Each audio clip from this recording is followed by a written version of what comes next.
太子爱上了救他的哑女，执意要与我退婚。我好心相劝，哑女是孤，不妨先纳为妾。哑女自觉受辱，羞愤自尽。10年后，太子坐稳皇位的第一件事，废我后位，灭我全族。这是你们倩弱弱的。再次醒来，正值我16岁的生辰宴。上作者问我有何所愿，唯愿太子殿下和柳姑娘白头偕老，永结同心。我前敬俯身，陛下，请为2人赐婚吧。大家好，欢迎收看达达听书。我死在一个下雪天，原本能拖到来年开春，可楚恒等不及了，匕首一寸寸地刺破我的胸膛，鲜血流了满榻。他犹不解恨，转动手柄，让冰冷的匕首翻搅我的血肉。我疼得几乎喘不过气，还是不甘心地问：喂，什么啊？我不理解。我和他自幼相识，总角之交，10多年来，我的父兄忠君爱国，对他鼎力相助。在他收拢皇权之前，就已经上交兵权，主动引救。可他依旧找了个莫须有的罪名，置我谢氏一族于死地。为什么啊，楚恒？我死死扣着他的手腕。楚恒的面色白过外头苍茫的雪，明明是他痛下杀手，那表情却像是我负了他。这是你们倩弱弱的。他咬牙切齿。弱弱，柳若。记忆太过久远，以至于我花了些力气才想起这个名字，以及名字背后的那张若柳扶风的脸，不由自主就笑出声来。10年啊！原来这10年间，楚恒从来没有忘记他。原来他竟将他的死归咎于我，归咎于整个谢氏。楚恒，你真是个蠢货！最后2个字没出口，楚恒已然拔出匕首，红色的血洋洋洒洒，落了一丝在舌底，腥甜的，像极了那年母亲熬红双眼为我炖的一碗蟹宴。姑娘，可是心口又疼了。如云的大雪消失不见，刺骨的寒凉消失不见，春光正盛，人来熙往。我16岁的生辰宴。是了，大抵是老天开眼，眼一闭又一睁，我竟然没死。不仅没死，还回到了16岁这年。这一年，哥哥打了胜仗，爹爹治理水患立了大功。这一年，我还没嫁给楚恒，可不得心口疼。身后传来讥笑声，昨个太子殿下在勤政殿门口跪了一整夜，要退掉与尚书府的婚事呢。鸿雁转头就要过去，被我拦住。可不只是要退掉与我的婚约。这一年，楚恒剿匪途中遇险，跌落山崖，被一位孤女所救。孤女貌美性柔，为了救他尝遍百草，亏损了身子不说，还被毒哑了黄莺似的嗓子。楚恒大为感动，带回宫中。算上昨日，已经在勤政殿跪了3个日夜，要娶她做太子妃。姑娘，别听外头的闲言碎语，您和太子殿下自小的情分，太子殿下对您……我看着鸿雁，冲他摇头。鸿雁的话戛然而止。我当然知道他要说什么。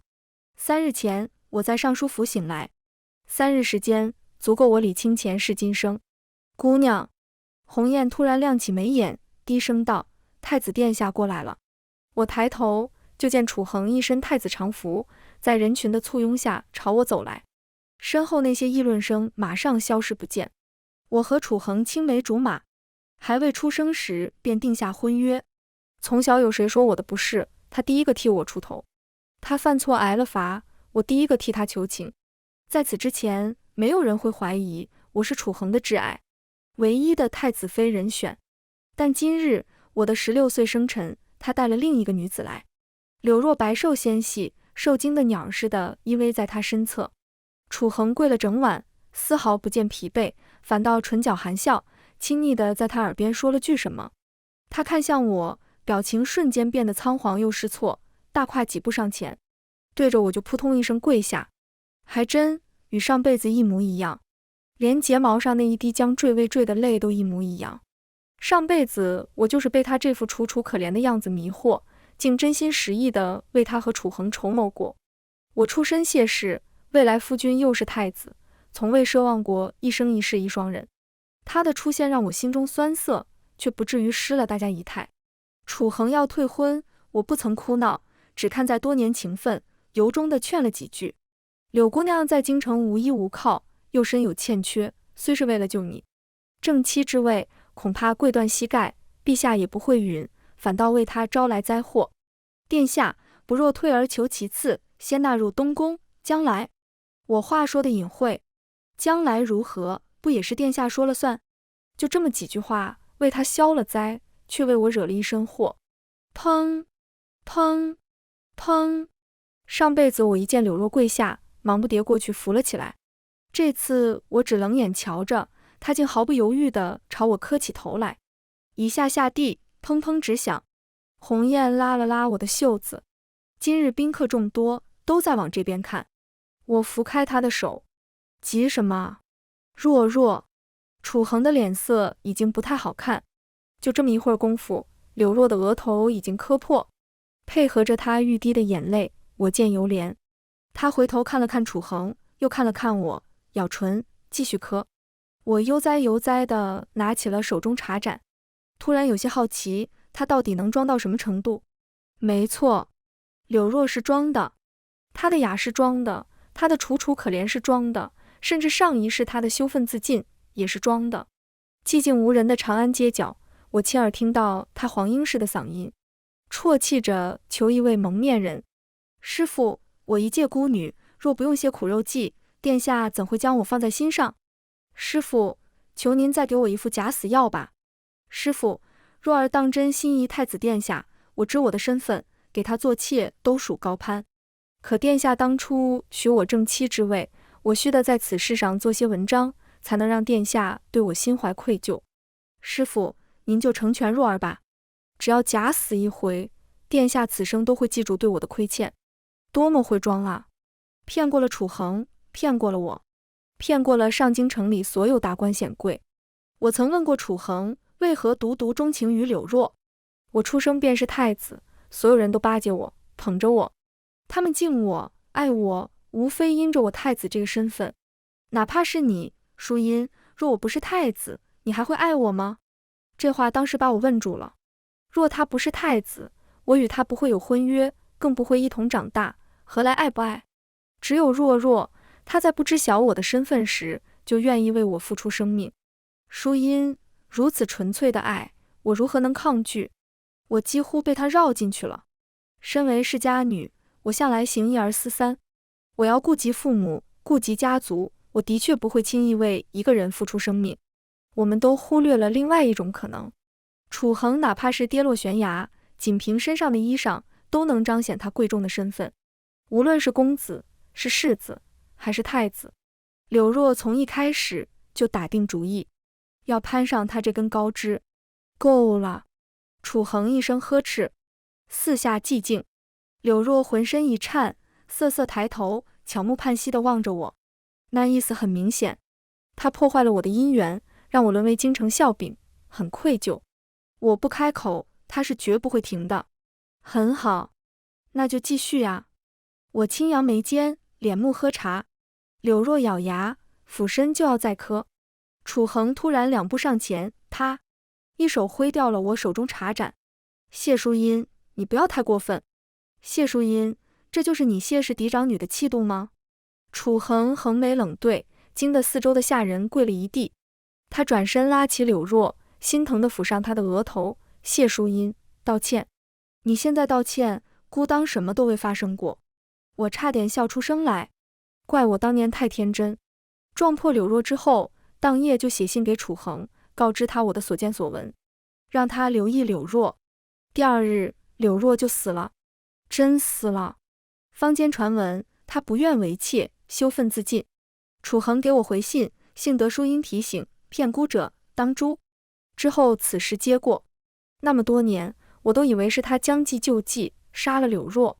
毕竟他惯来最恨被人欺骗，直到临死前，原来他说的骗孤者是我。谢淑音，你哑了吗？若若没做错什么，是孤想退婚，你向他赔个礼，他额上的伤，孤不与你计较。我望着楚恒，不由扯了扯唇角，是我眼瞎，竟一直觉得他是睿智精明的。鸿雁，陛下在前听吧。我转头看身边的婢女，鸿雁愣愣的点头。我提裙前行，楚恒紧随其后。你想去做什么？父皇此次是微服出行，并未召集女眷。我当然知道，我一个臣女的生辰宴，还不至于让帝王纡尊降贵，亲临府上。可陛下为何会在这里？因为我2位哥哥都在边疆，捷报频传。因为我的父亲刚刚治理水患，民间赞誉一片。因为谢氏100年，朝中大半肱骨都出自谢氏门下，而太子殿下却跪了3个日夜，要与我退婚。陛下唯恐寒了父兄的心，一直到内侍通传，楚恒还紧跟在我身后。淑音，你莫要仗着自己的生辰，找父皇讨些不该属于你的东西。姑已经许了若正妻之位，是断不会食言的。你若执意要嫁给姑，便只能是良地。我回头看了楚恒一眼，如他所说，他出生就是太子，他这一辈子太顺遂了，根本没有意识到太子妃那个位置是谁，于他而言意味着什么。大约是我这一眼太过凉薄，楚恒愣了一下。正好皇帝在上座道：淑音啊，着急见朕，可是有何要事？满堂宾客，我跪下，陛下，今日是臣女生辰，可否斗胆向陛下求一愿？太子殿下和柳姑娘患难情深，臣女好生艳羡，唯恐坏了2人白头偕老、永结同心之约。陛下，请废掉臣女与太子殿下的婚书，为他们2人赐婚吧。我虔敬地跪在地上，一世寂静，真落可闻。不到傍晚，上京城里传遍了，东宫和谢氏的婚事恐怕要告吹了。太子殿下求娶救命恩人一事，本就闹得沸沸扬扬。今日向来是世家典范的谢氏嫡长女，居然在自己的生辰宴上，当着百官的面向陛下请辞退婚。据闻太子殿下当时的表情相当精彩，陛下更是直斥逆子，直接砸了他一茶盏。胡闹！我跪在地上，同样没躲过一茶盏。谁准许你如此胆大妄为？我爹的胡子要气得上天了，退婚？哈！婚姻大事，父母之命，媒妁之言，是你一个女子该插手的吗？你竟还敢跑到陛下面前放肆！我脊背挺直，眼都不眨一下。先皇赐的婚，是你说退就能退的。你给我老老实实进宫请罪，说是一时意气，口无遮拦。不去！我断然开口。不去！不去！你想如何？退婚！退婚！退婚！退了婚，你以为这上京城里还有谁敢娶你？我撇撇唇，那倒未必。我爹指着我，我看你是中了邪，甩袖而去。我的确中了邪，若不是前世那些经历，我万万做不来如今这些事。我自幼被规训的循规蹈矩，莫说主动请辞退婚，换作从前，前厅那么多男宾，我根本不会出现在人前。可循规蹈矩并不会有好结果。谢氏100年，知进舍退，朝廷需要时奋勇向前，朝廷安稳时急流勇退。绝对的忠诚换来历任君主绝对的信任。我的父亲，我的兄弟叔伯们一直恪守祖训，所以上辈子楚恒稍有表示，他们毫不犹豫，交权的交权，辞官的辞官，却被楚恒打了个措手不及。事实证明，对蠢货的绝对忠诚叫于忠。姑娘，太子殿下说什么了？鸿雁不识字，一边替我敷着膝盖，一边凑过来，急切地看着我手上的信笺。从前楚恒常常和我书信往来，诉不尽的衷肠，这次只有4个大字，适可而止。我扯扯唇角，付诸灯烛。姑娘！鸿雁急了，姑娘，若是殿下道歉，就服个软。我打断他的话，除了信笺，今日可有我的物件送来？鸿雁一愣，有的。从妆帘里递来一块白玉，眼眸突地一亮。今日姑娘的生辰，这是不是也是太子殿下？我的眼眸亦是一亮，起身拿披风。姑娘，您这几日是怎么了？您这么晚要出门？等等我。鸿雁，你留下。关上房门，转身抬步。这几日的我，当然不再是前几日的我。前几日循规蹈矩的谢淑音早死了，留下的只是离经叛道的谢淑音。眼前的男子清瘦苍白，眼尾一点痣，却又红得妖娆。与记忆中的模样大为不同。我在打量他，他也在打量我，黑眸浅淡，看似漫不经心。谢姑娘名不虚传，美貌端庄，声似落珠。我朝她笑笑，大殿下名不虚传，松柏之至。她唇角微扬，也极轻地笑了笑。两人说的都是场面话，彼此心知肚明。谢姑娘前日遣人送来的瓜果，她推推眼前的果盆，熟了。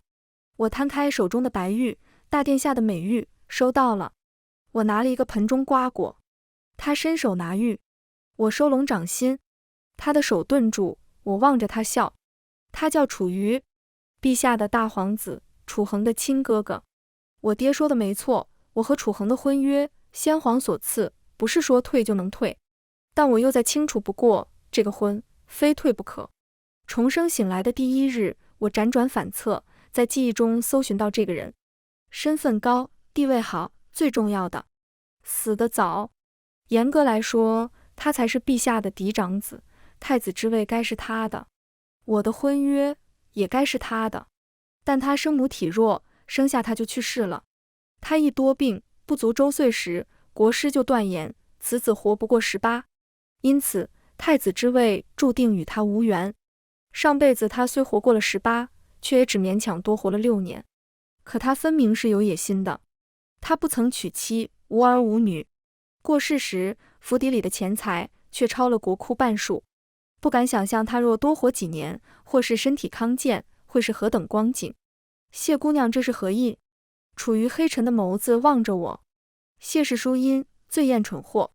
我挑眉看他，结盟之前让我瞧瞧你的本事。楚瑜笑了，这次是真笑，显得他苍白的脸上有了几分华光。徐徐举杯，饮了一口茶水，思乡瘦瘦，这对从前的谢淑音来说是大逆不道。但我需要一个盟友，而且是一个睿智的盟友。上京城内很平静，流言传了几天，不攻自破。东宫和谢氏的婚事怎么可能告吹呢？谢氏嫡长女，注定要做皇后的。东宫那位不娶，谁敢娶？楚恒很快活，陛下见他就没有好脸色，他干脆带柳若春猎去了。人不在京中，他自然不会发现短短1个月商行之间的频繁交易，或者即便他在京中也不会在意。东宫不缺银子，即便缺，也有谢氏给他填补。他也没发现东宫里悄无声息的人事调动，毕竟只是些丫鬟嬷嬷，无足轻重。就这，我和楚恒之间的书信往来变成了我和楚瑜之间。只是病弱的大皇子话并不多，这封信他没回。没2日，京中突然多了一出戏，贵公子被孤女所救，私定终身。可孤女平民出身，贵公子却是名门望族，断不能接受这样的当家主母。当然，最终2人突破世俗枷锁，相爱相守。戏的结尾，贵公子慷慨陈词，平民又如何？为何平民做不得当家主母？知恩图报，君子所为。若不能为君子，何以为一族之长？戏的剧情太过熟悉，以至于随着这出戏的火爆，民间舆论瞬间发酵。平民为何不能为一国之母？太子若连知恩图报都做不到，何以为一国之君？太子要娶哑女，乃君子之风。太子该娶哑女。几乎与此同时，太子春猎的林子里突现奇观，数百鸟绕着哑女所在的马匹旋转鸣叫，百鸟朝凤啊！于是太子回京时，百姓夹道欢迎，他搂着身前的哑女，意气风发，倒是挺妙。以民心为由，逼陛下让步。且一旦3鸟，断了楚恒的前路，绝了我爹的后路，还让楚恒与陛下生戏，什么百鸟朝凤，愚弄民心的把戏罢了。陛下不会怀疑到深居简出的楚瑜头上，只会认为这些都是楚恒的手笔。至于楚恒，兴奋之余，恐怕只觉上天助他。如何？不赖。就这，我笑了笑，遣人将那块白玉送了出去。投之以木瓜，报之以琼瑶。匪报也，永以为好也。附加一句，殿下不妨乘胜追击。谢姑娘想好了？自然。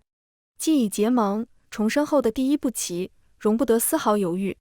对于楚恒和柳若的招摇过市，鸿雁骂了整整3日，但不知羞耻，也就是他能骂出的最难听的话了。这一次，京中连流言都没了，人人都笃定谢氏嫡长女和东宫的婚事必然要退，就等着看他笑话吧。我的婚的确退了，但我的笑话倒是没给他们瞧着。据闻那一日，皇宫热闹非凡，楚恒带着民间力挺哑女为妃的几位文人、百鸟朝凤的目击者，还有几位得道高僧，一群人浩浩荡荡跪在勤政殿门口。我爹第一时间得到消息，带着几位叔伯以及几位门生匆匆入宫。谢氏100年从未如此被辱，陛下，既然太子殿下心意已决，成全殿下吧，臣等绝无怨言。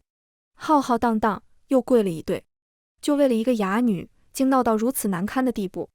陛下怒也怒过，恼也恼过，可是已至此，他如何不同意，也别无他法了。只是正如城中传闻，一个与太子殿下定了10几年亲，占据朝廷半壁势力的谢氏嫡长女，这婚退了，谁敢娶？如此毁了谢淑英的一生，陛下以后又有何颜面面对忠臣？谢氏与皇室的100年和谐，会不会就此打破？正在焦灼时，出现了一个出乎所有人意料的人。其实那日我特地给楚玉递了信笺，穿得好看些。别瞧我爹一本正经，最是以貌取人，所以传闻里那人出现时，眉眼风流，轻易如画，宛若天人游天降。待他跪下时，众人才反应过来，这是深居简出，几乎被人们遗忘的那位病弱的大皇子。而他一开口，更是语出惊人：父皇，儿臣求娶谢氏淑英为妻。一语破局，陛下惊觉自己竟忘了还有个儿子，虽身体差些，可早活过了国师断言的18岁。我爹惊觉几年不见，这位大皇子出落得如此出尘，倒比那中了蛊似的太子看着顺眼多了。一君一臣，眼神交汇间，读懂了彼此。只有太子殿下，据闻当时的表情又很精彩，惊诧的几乎站起来。不待他开口，陛下已经下了谕令，废谢氏淑因与太子婚书，改赐婚于大皇子，另赐太子与哑女柳若，择日完婚。此事告终。拿到圣旨时，我久违地心生愉悦。第一步棋下的这么顺利，是我意料之外的。由此可见，选对盟友很重要。就是前脚领了圣旨，后脚楚恒就来了，终于能娶得佳人，他不去和柳若卿卿我我，来给我找晦气。我勒令太子与狗不得入内，可惜只有我院子里的鸿雁敢对他喊这句话。楚恒在院子外怒气冲天：谢淑音，姑看你是疯了，姑好心好意来提醒你，楚瑜他就是个废人，你若懂好歹，最好想办法把婚给退了，否则将来有你哭的。我心情愉悦，眉毛都懒得为他抬一下，只徐徐打开了手中的信笺。何时下第2步棋？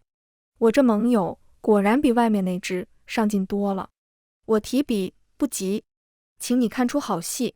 楚恒杀死我之前，其实跟我说了很多话，只是那时太疼了，许多都记不清了。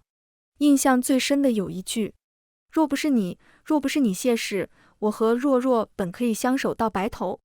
这辈子没有我，没有谢氏，我倒要看看他和柳若如何相守到白头。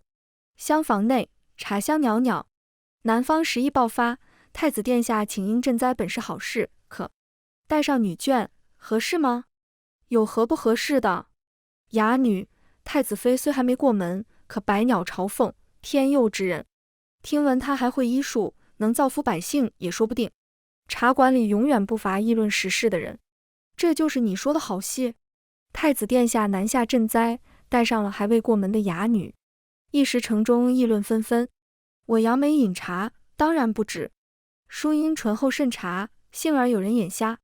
楚瑜突然笑道：我抬眸，这人容颜确实不错，尤其笑起来，眼尾那枚小痣别有风情。几个月来，常常一道喝茶，言语之进懂退，相处融洽。就是视线往下，的确清瘦得很。见我望着他，楚瑜扫一眼我的茶盏，轻身给我倒茶。一个皇子，经商，身上却带着墨香，今日如此沉默。倒茶时，他瞥我一眼。不是我沉默，我在想楚恒那句楚瑜他就是个废人。喂，我直接抓住他的领巾，能生吗？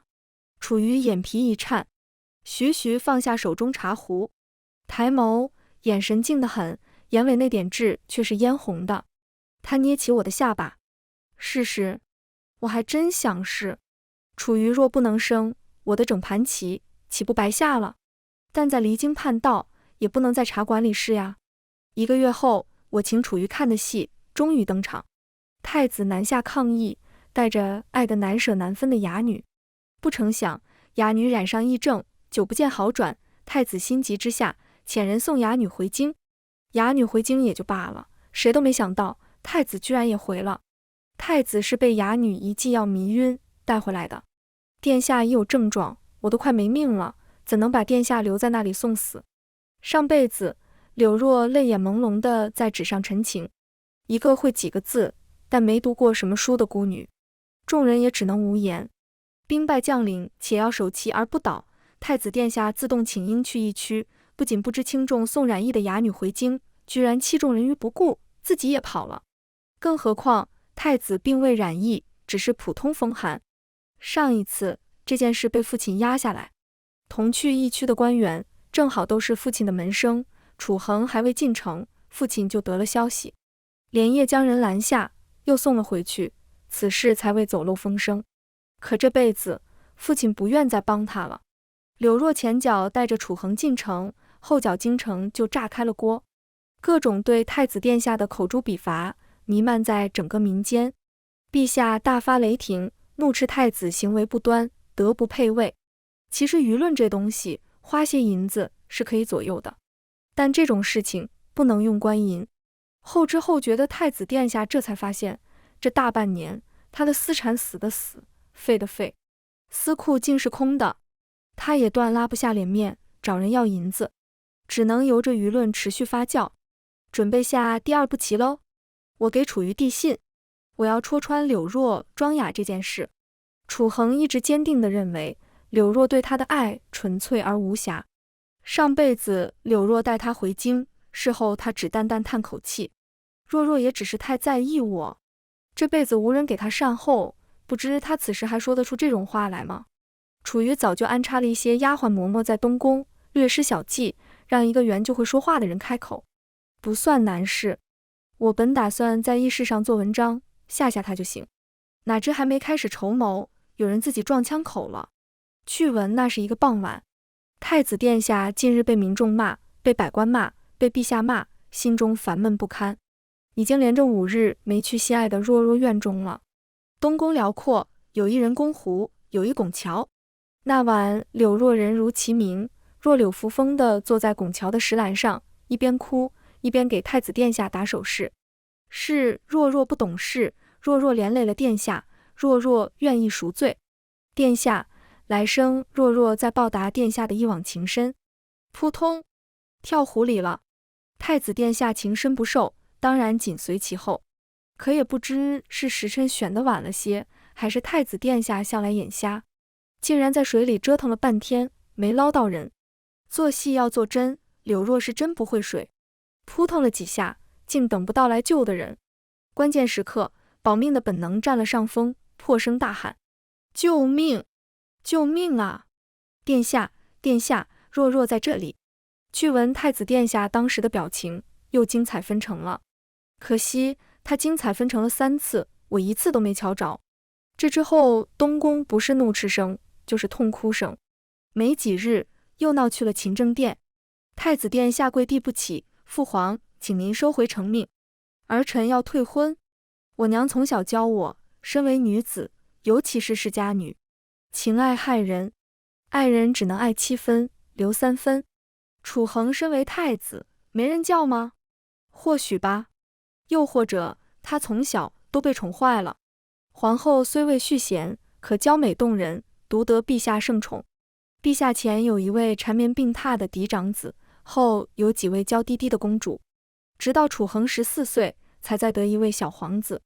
楚恒生来就理所当然地占据了全部的皇家资源，也理所当然地认为所有人、所有事都该围着他打转。他想娶谁就一定要娶到手，他不想娶谁，谁都赖不到他身上。陛下被他气得几乎晕厥，直接提了尚方宝剑，闹得满城风雨。要娶的人是他，婚期就在眼前了，说不娶的还是他。百姓要如何看他？如何看他这个陛下的皇命？当然，砍是没真下手砍，踹了几脚让他滚了。楚恒这么一滚，就滚到了我的院子里。彼时我刚跟楚瑜试完，根本不想动。可院子里没留人，他把门拍得震天响。开门的时候，我终于得见太子殿下脸上的精彩纷呈。要说楚瑜那人，性子里也是有些皇子特有的锋利的。见我要起身，非抵着我的脖子咬了2口。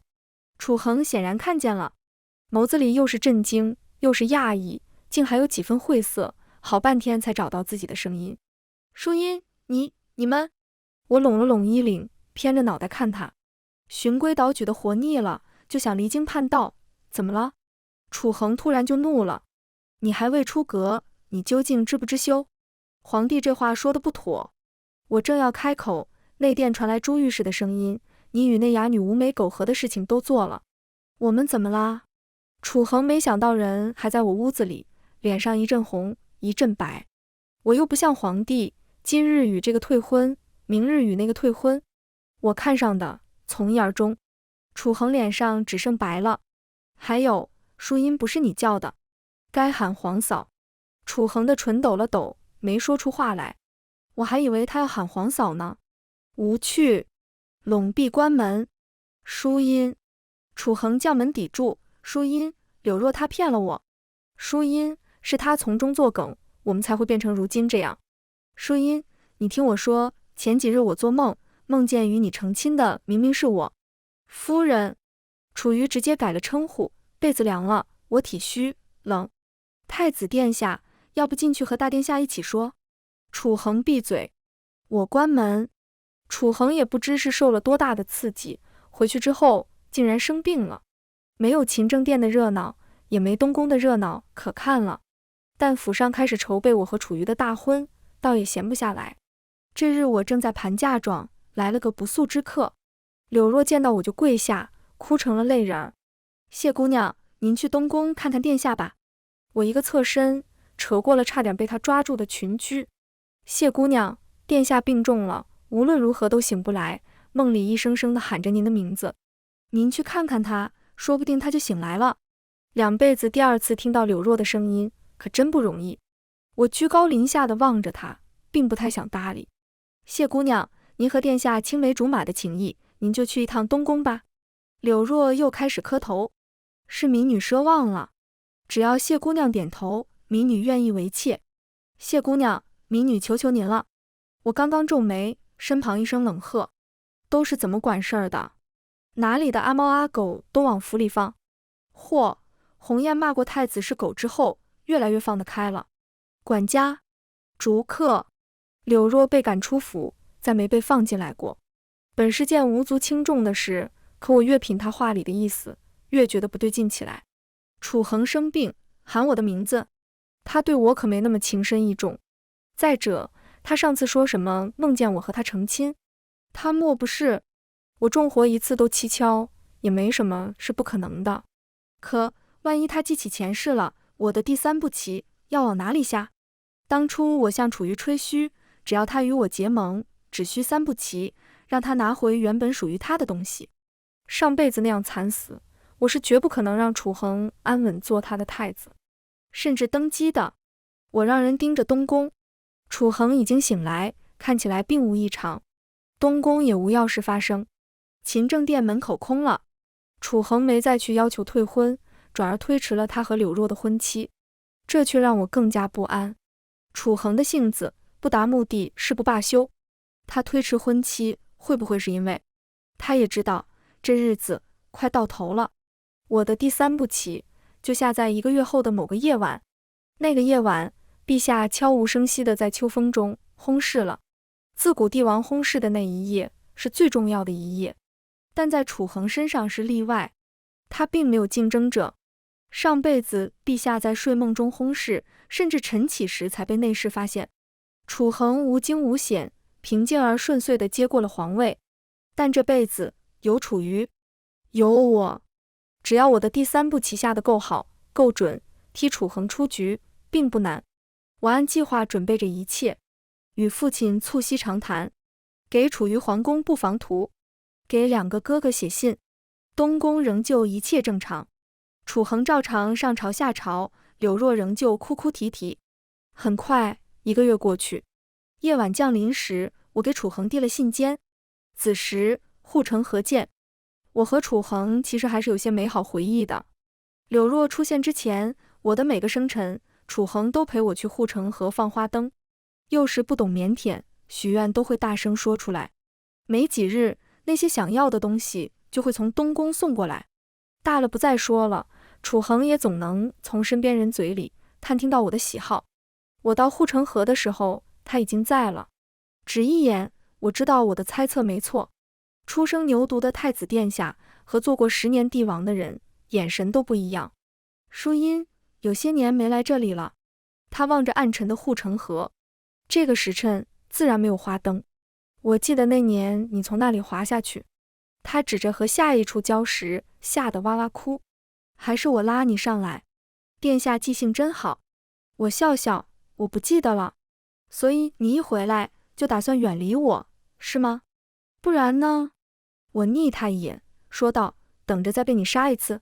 楚恒的眉尾挑了一下，声音低下来，淑音，是我错怪你了。是陈氏。我追罚陈氏的时候才知道，柳若身边的小丫鬟出自陈氏。知道他假死的计划后，换了他的药，嫁祸给谢氏。我是信你的，所以没有及时救他，可他居然真死了。我并不太想听。当年事有蹊跷，不用想都知道。可知道内情又如何呢？不该做的，他早做过了。就算他因为我劝你纳他为妾而羞愤自尽，又如何？我冷冷望着楚恒，楚恒，是否纳他为妾，决定权在你手上。你见陛下坚决不允，自己动摇了，不是吗？却要因我一句好心的建议，灭我全族。我以为……我不想听。秋风瑟然，楚恒沉眸望着我，突地笑了笑。我知道症结在哪里。他拽着我往前，在一棵大树前停下。他竟把柳若也带来了，捆着他的手脚，封住他的口舌，绑在树干上。柳若已然哭红了双眼，一见我们，呜呜叫着，眼泪又掉下来。骗孤者当诛。几乎是眨眼间，楚恒抽出腰间佩剑，一剑封喉。这就是他口口声声的挚爱。眼前人恐怕不只是10年后的楚恒。当年他杀我，容颜尚且苍白，今日他一剑下去，面不改色。我握紧双拳。解气了吗？柳若的双目犹未合上。我移开视线。淑音，我知错了，那些年我日日后悔，我为你休了。闭嘴！我根本不想多听他说一个字。楚恒的眸子又沉下去，继而笑起来。丑时3刻，你在等这个点是吗？丑时3刻，上辈子太医宣布的，陛下真正薨逝的时辰。淑音，你以为我没有谢氏，你拉上个没用的楚瑜就能赢了？朕就叫你亲眼看看，今夜到底谁赢谁输。楚恒拽我上马，直奔皇城。刚进城门，皇宫方向升起一道光束，东宫所用的信号弹，大约是在告诉他，陛下已薨。马匹挺进宫门，如入无人之境。皇宫内的御林军已被楚恒掌握。宫内太监面色仓皇，见到马匹就跪，已经见过争端。陛下寝殿前密密麻麻，全是人。东宫十帅府倾巢而出，羽林军、京畿营、谢家军散乱其中。楚恒一拉缰绳，震天齐喝：殿下！谁赢谁输，一目了然。楚瑜被2个十律府的侍卫架住了脖子，我远道赶来的2个哥哥被束住了双手，同样刀架在脖子上。谢家军悉数半跪在地上，真狼狈。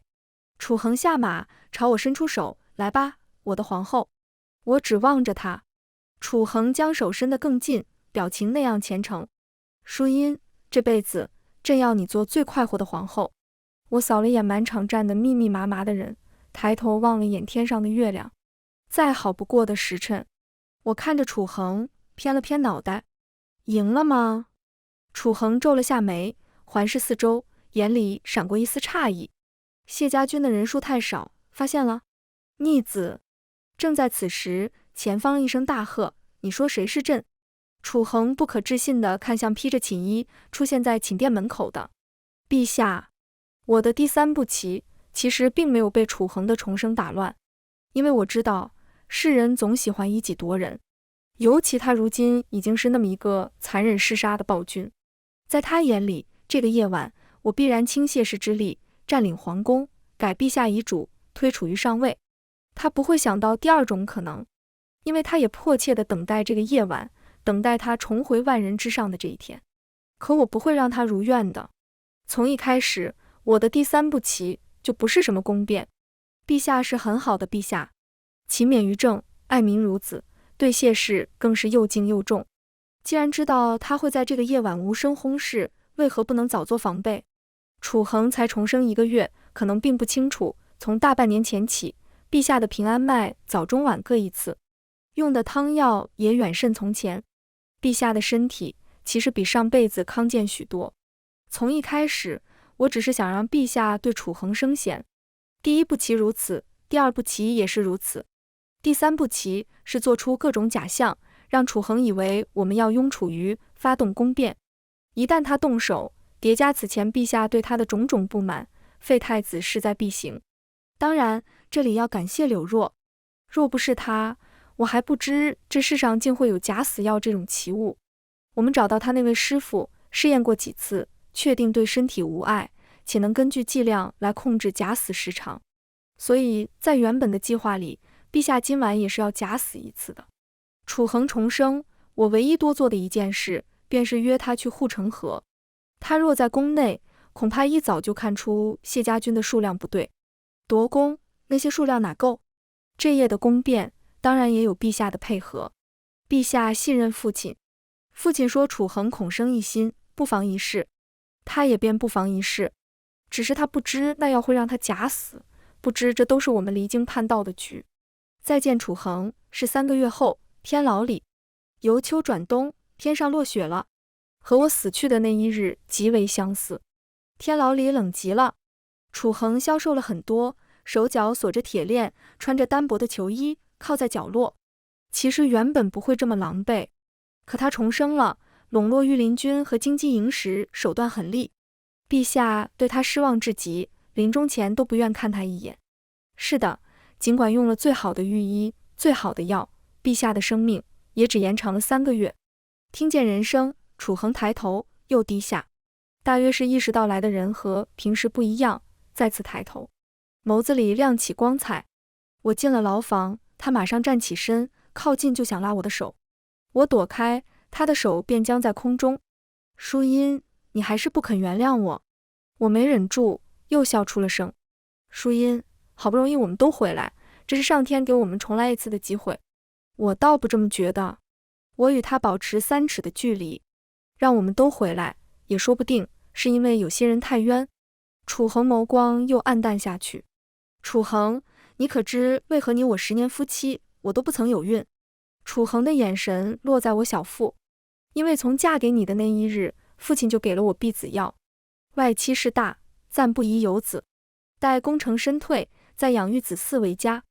我的父兄，我的族人对他那样忠诚，但其实我们有过一个孩子的。楚恒瞳孔猛地一缩，你杀死我时，我腹中已有3个月身孕，你为何不告诉你是吗？我走近他，抬眸看着他，我为什么要给你这样的人生孩子？楚恒的面色一寸寸的灰败，罕见的露出痛苦的表情。楚恒，我还真担心你没回来，我怕你觉得自己死得冤。我抽出手中匕首，利落地插入他胸口。楚恒震惊地看着我，面上的痛苦蔓延到眼底。我安静地望着他，这是你欠我的。雪下得更大了，铺满了公道。楚瑜在外面等我。陆华，他蹲下身子，背你。我爬上他的背，其实他真的挺瘦的，前阵子才病过一次。可我的确不太想自己走路，他的背也不太暖，只有颈窝处冒着丝丝热意。但我靠在上面，大抵因为这些日子合作默契，大抵因为他从来不会多问一句为什么，不由自主就掉了几滴眼泪。